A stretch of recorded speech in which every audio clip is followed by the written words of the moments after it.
How to withdraw money from Pepperstone.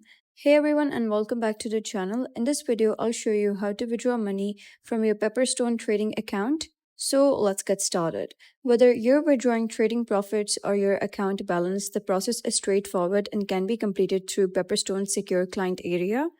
So you're going to start by visiting Pepperstone client portal and signing into your account.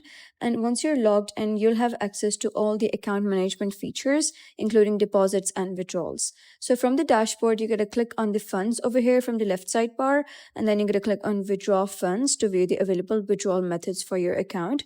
So if you have any withdrawal method set, you're going to select that preferred withdrawal method. And depending on your region, available options may include bank transfer, debit card, or credit card, PayPal, Skrill, Nettler, and other supported payment methods.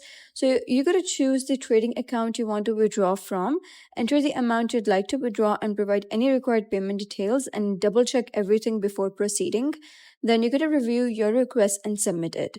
Pepperstone will ask you to confirm the withdrawal either through a verification email or by entering your two-factor authentication code if two-factor authentication is enabled on your account. Processing times vary depending on the withdrawal method. PayPal, Skrill, and Nettler withdrawals are often processed within one business day, while bank transfers may take several business days to arrive in your account. Pepperstone generally returns funds to payment methods registered in the same name as your trading account. This is part of their security and anti-money laundering requirements. Make sure your payment details are up to date before requesting a withdrawal.